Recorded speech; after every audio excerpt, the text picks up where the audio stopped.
Good morning, all of you. How are you? I hope you all will be fine.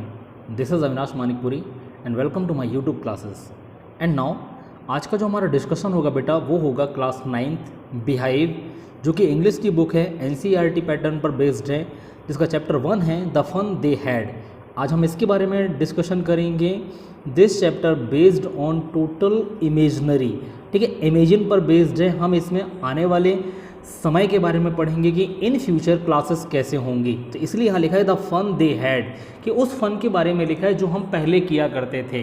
For example, ठीक है, मैं कुछ समय पहले की बात करता हूँ जब आप बहुत छोटे थे, ठीक, जैसे आज का आपके पास मोबाइल है, ठीक है, मोबाइल पर आप वीडियोस देखते हैं, गेम खेलते हैं, लेकिन बहुत जब छोटे थे आप, तब आप क्या करते थे, ठीक है, जब आपके पास मोबाइल नहीं होते थे तो आप दोस्तों के साथ खेलते थे, बाहर घूमने जाते थे। लेकिन अभी की कंडीशन चेंज है, तो ये कुछ इसी तरीके से इमेजिन किया हुआ है। कुछ वर्चुअल क्लासरूम के बारे में हम यहाँ पर बात करेंगे, ठीक है। ये इंट्रोडक्शन जैसा पार्ट होगा जिस पर मैं आपको ये बताने की कोशिश करूँगा कि इस चैप्टर में बेसिकली किन चीज़ों पर फोकस किया गया है, ठीक, कि वर्चुअल क्लासरूम क्या होता है, ओरिजिनल क्लासरूम क्या होता है, ठीक है। तो यहाँ पर सबसे पहले देखें कि लिखा है कि बिफोर यू रीड, कि इस चैप्टर को पढ़ने से पहले सबसे पहले यहाँ समझिए क्या लिखा है। The story we shall read is set in the future, कि ये स्टोरी जो है फ्यूचर पर बेस्ड है। When books and schools as we now know them will perhaps not exist, कि उस समय जो बुक्स, इस समय जो हम बुक्स पढ़ते हैं, जो क्लासरूम है, ठीक है, इन फ्यूचर ये सारी बुक्स एग्जिस्ट नहीं करेंगी, नहीं होंगी। How will children study then, तब बच्चे कैसे स्टडी करेंगे। The diagram below may give you some ideas, ठीक है, ये नीचे एक डायग्राम दिया हुआ है, यहाँ पर कुछ आइडियाज़ हैं। चलिए मैं इस डायग्राम को समझाने की कोशिश करता हूँ आपको, ठीक है। ये जो है स्कूल ऑफ द फ्यूचर लिखा हुआ, देखिए यहाँ पर, ठीक है, कि फ्यूचर में स्कूल कैसे होंगे। तो ये जो बना हुआ है बेटा, ये एक वर्चुअल क्लासरूम है। ये देखिए वर्चुअल क्लासरूम, ये एक बच्ची अपने कमरे के अंदर बैठ के पढ़ रही है, कुछ कंप्यूटर्स हैं, ठीक है, साथ में जो टीचर अभी आपको पढ़ाते हैं लाइक मी, ठीक है, और भी जो टीचर्स आपको स्कूल में पढ़ाते हैं वो नहीं होंगे, और साथ में इनके पास होगा रोबोटिक टीचर, जो रोबोट होगा, कंप्यूटर के द्वारा बनाया जाएगा, ठीक है, एक रोबोट बनाया जाएगा, वो रोबोट आपको पढ़ाएगा। फिर लर्निंग थ्रू कंप्यूटर्स, की लर्निंग जो होगी वो कंप्यूटर्स के थ्रू होगी, ठीक है। मूव ई टेक्स्ट जो होंगे वो मूविंग टेक्स्ट होंगे, ठीक है, मूव करने वाले टेक्स्ट होंगे, कि आपको कुछ गलती होगी, आपने हटा दिया, दोबारा दूसरा टेक्स्ट ले आया आपने। तो कुछ इस टाइप से क्लासरूम के बारे में हम डिस्कशन करने वाले हैं इस चैप्टर में, जिसका नाम है the fun they had. Next लिखा है यहाँ पर कि in pairs discuss 3 things that you like best about your school and 3 things about your school that you would like to change, write them down, ठीक है, कि उन चीज़ों के बारे में आपको राइट डाउन करना है कि आपको स्कूल में कौन सी 3 चीज़ें बेस्ट है जो आपको अच्छी लगती हैं, ठीक है, और उन चीज़ों के बारे में भी आपको मेंशन करना है कि क्या आप बदलना चाहते हैं अपने स्कूल की चीज़ों को। नेक्स्ट यहाँ पर देखेंगे लिखा है कि have you ever read words on a television or computer screen, can you imagine a time when all books will be on computer and there will be no books printed on paper, would you like such books better, ठीक है, कि उन books के बारे में बात कर रहे हैं यहाँ पर कि जो कंप्यूटर पर होंगी, टेलीविज़न पर होंगी, प्रिंटेड बुक्स नहीं होंगी जो आज आप पढ़ते हैं, ठीक है। चलिए, तो ये स्टोरी बेटा बेसिकली मार्गी नाम की लड़की पर बेस्ड है, ठीक। तो यहाँ पर देखिए क्या लिखा है। सबसे पहला पैराग्राफ जो है, यहाँ पर कुछ जो चैप्टर्स है वो पैराग्राफ में डिवाइड किया हुआ रहता है।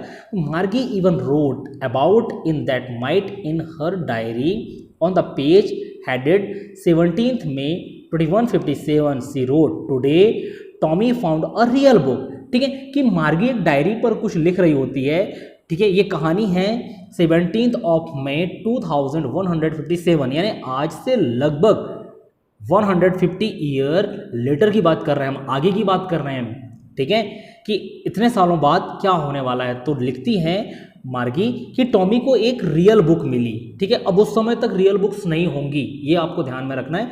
तो मार्गी लिखती है कि टॉमी, जो उसका लिटिल बॉय, एक छोटा सा लड़का है, ठीक है, कि उसको एक रियल बुक मिलती है। It was a very old book. Margie's grandfather once said that when he was a little boy, his grandfather told him that there was a time when all stories were printed on paper.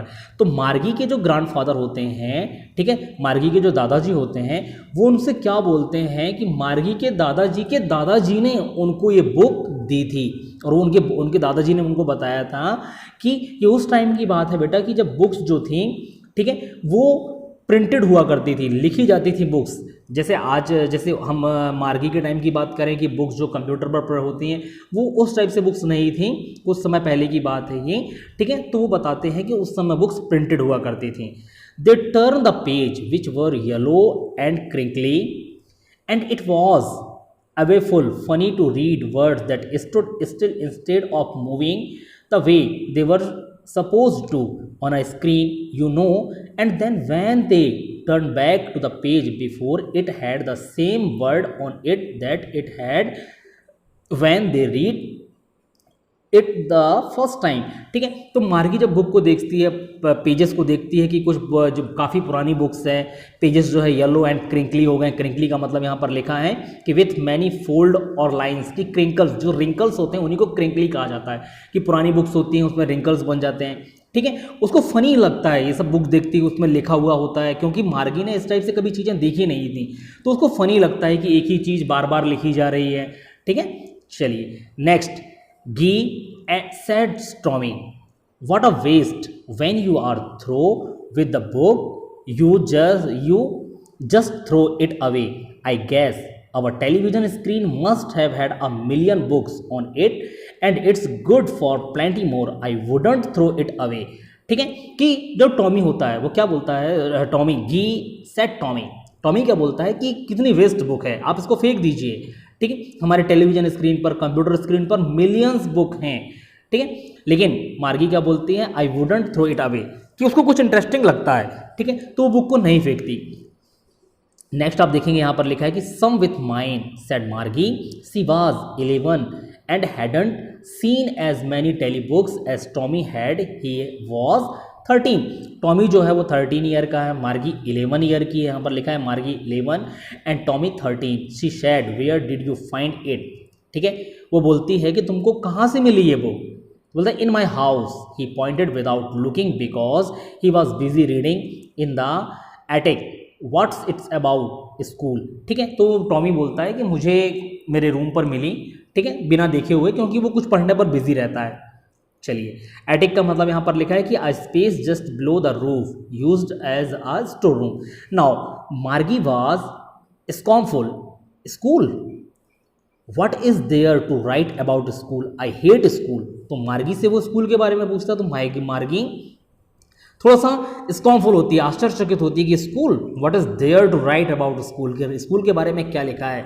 मार्गी बोलते I hate school, मुझे school से नफरत है, ठीक है। चलिए आगे देखेंगे, लिखा कि Margie always hated school but now she hated it more than ever.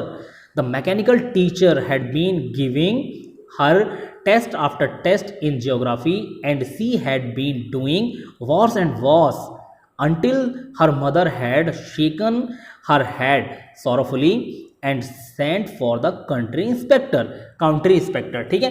तो मार्गी को स्कूल से नफरत है, काफ़ी ज़्यादा नफरत है, और बेसिकली उसको जो सबसे ज़्यादा नफरत है उसके मैकेनिकल टीचर से है, ठीक है, जो उसको ज्योग्राफी पढ़ाते हैं और बार बार टेस्ट लेते हैं। चलिए फोर्थ पैराग्राफ में आते हैं, जहाँ पर लिखा हुआ है कि he was a round little man with a red face and a whole box of tools with dials and wires, ठीक है, कि जो उनका मैकेनिकल टीचर होता है वो बेसिकली रोबोट का होता है, काफ़ी सारे बटन्स होते हैं, बॉक्स होते हैं, टूल्स होते हैं, वायर्स होते हैं उसमें। He smiled at Margie and gave her an apple, और मार्गी को देखकर स्माइल करता है और उसको एप्पल देता है। Then took the teacher apart, Margie had hoped he wouldn't know how to put it together again but he knew how all right, and after an hour or so there it was again, large and black and ugly, with a big screen on which all the lessons were shown and questions were asked. That wasn't so bad. The part Margie hated most was the slot where she had to put homework and test paper. She always had to write them out in a punch code they made her learn when she was 6 years old, and the mechanical teacher calculate the mark in no time, ठीक है। तो देखिए सबसे बड़ी बात यहाँ पर ये थी, मार्गी को सबसे बुरा ये लगता था कि जो मैकेनिकल टीचर था वो बार बार टेस्ट लेता था, ठीक है। तो मैकेनिकल टीचर की बुराई लिखी है यहाँ पर कि स्लॉट के बारे में लिखा है कि बुक का स्लॉट जो होता था जहाँ पर बुक डालना पड़ता था, टेस्ट पेपर डालना पड़ता था, और मैकेनिकल टीचर जो होता था बिना कैलकुलेट किए ही मार्क दे देता था उनको, ठीक है। फिर इसके बाद जो लेसन जो पैराग्राफ नंबर 5 है बेटा, ये हम नेक्स्ट क्लास से इसके बारे में स्टडी करेंगे। आज के लिए बस इतना ही, ठीक है।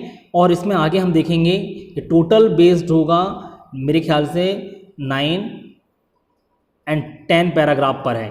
और ये जो स्टोरी लिखी है, इसके बारे में ये है इसाक असीमोव, ठीक है, ये राइटर हैं इस स्टोरी के। तो नेक्स्ट पार्ट में ये चैप्टर जो कंप्लीट हो जाएगा। तो आप कोशिश ये करें कि इसमें जो डिफ़िकल्ट वर्ड्स दिए हुए हैं लाइक ग्रॉसरीज, ठीक है, कुछ वर्ड्स की मीनिंग्स दी हुई है, इसको आपको अपनी कॉपी पर नोट करना है। और जो भी वर्ड्स आपको डिफ़िकल्ट लगते हैं उनको नोट डाउन करते चलें आप, ठीक है। तो आज के इंट्रोडक्शन क्लास में इतना ही करेंगे अपन, नेक्स्ट क्लास में इस चैप्टर को कंप्लीट करेंगे। तो thank you so much and thanks for watching this video.